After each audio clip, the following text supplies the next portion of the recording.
चम्मच केवड़ा वाटर डाल देंगे, हल्के हाथ से मिक्स कर देंगे।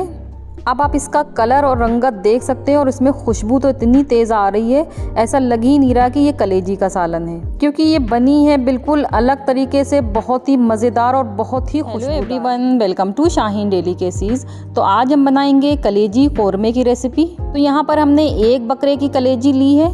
इसमें दिल, फेफड़ा और कुर्री भी मौजूद है, जैसे कि बकरीद वाले दिन सभी चीज़ों को मिलाकर बनाया जाता है। इसको हमने बहुत अच्छी तरह से वॉश करके और छोटे छोटे पीस में कट कर लिया है। अब हम एक मसाला तैयार करेंगे, जिसमें हमने 1 मुट्ठी धनिया लिया है, 1 मुट्ठी पुदीना है, 2 इंच का टुकड़ा अदरक का लिया है, 5 से 6 कली लहसुन की ली है और ये 3 हरी मिर्च हैं जो रखे रखे लाल हो गई थी, तो इन्हीं को हम यूज़ कर लेंगे। कुछ गरम मसाले लेंगे, जिसमें हमने आधा चम्मच काली मिर्च लिया है, 1 चम्मच ज़ीरा, 2 स्टिक दालचीनी, 2 बड़ी इलायची, 6 पीस छोटी इलायची, 6 लौंग, 1 छोटा पीस जायफल का और 2 फूल जावित्री के लिए ये इसमें डाल देंगे। 7 से 8 पीस काजू के लेने हैं, 2 चम्मच खसखस लेनी है। 2 मीडियम साइज़ की प्याज को हमने फ्राई कर लिया था, ये भी इसमें डाल देंगे। 4 चम्मच इसमें दही डालेंगे और दही एकदम फ्रेश होना चाहिए, खट्टा बिल्कुल नहीं होना चाहिए। अब ये कुछ पाउडर मसाले हैं, जिसमें 1 चम्मच धनिया पाउडर, आधा चम्मच लाल मिर्च पाउडर, आधा चम्मच हल्दी पाउडर और 1 चम्मच नमक है, ये भी इसमें डाल देंगे।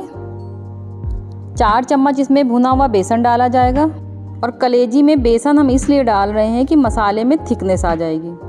अब हम इसको बिल्कुल बारीक पीस लेंगे और इसमें पानी डालने की ज़रूरत नहीं है, जो हमने दही डाला है उसी से ये बिल्कुल बारीक हो जाएगा।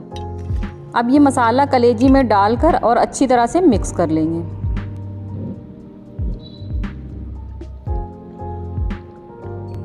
अब हम ढक्कन कवर करके इसको आधे घंटे के लिए मैरिनेट कर लेंगे। मैरिनेट करने से कलेजी बहुत सॉफ्ट और जूसी बनती है। तो अब हम इसको पकाएंगे। तो एक डेगची में आधा कप सरसों का तेल गरम करेंगे। अब सबसे पहले इसमें आधा चम्मच कश्मीरी मिर्च डाल देंगे, जिससे कलेजी कौरमे का कलर बहुत अच्छा आता है।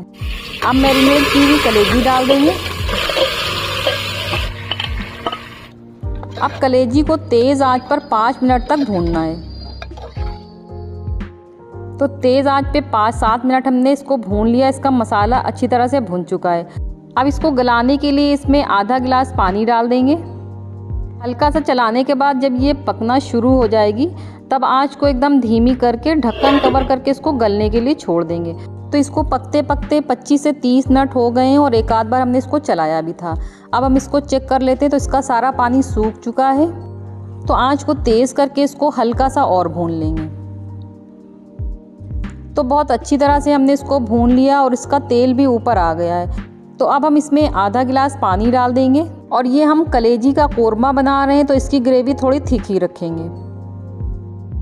अब आंच को एकदम धीमी कर देंगे और ढक्कन कवर करके बस 2 से 3 मिनट ही और पका लेंगे। अब फ्लेम को बंद करके इसमें 1 चम्मच केवड़ा वाटर डाल देंगे, हल्के हाथ से मिक्स कर देंगे। ढक्कन कवर करके 2-3 मिनट के लिए और छोड़ देंगे। अब आप इसका कलर और रंगत देख सकते हैं और इसमें खुशबू तो इतनी तेज़ आ रही है, ऐसा लग ही नहीं रहा कि ये कलेजी का सालन है। तो जब आप इस तरह से कलेजी बनाएंगे ना, तो जो कोई कलेजी नहीं भी खाता है उसको भी बहुत पसंद आएगी, क्योंकि ये बनी है बिल्कुल अलग तरीके से, बहुत ही मज़ेदार और बहुत ही खुशबूदार। तो इस आने वाली बकरीद में आप मेरे तरीके से एक बार कलेजी बना कर देखिएगा।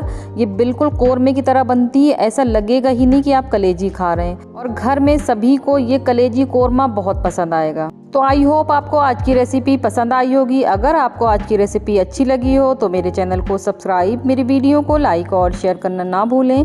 तो मिलते हैं एक नई रेसिपी के साथ। Thank you for watching.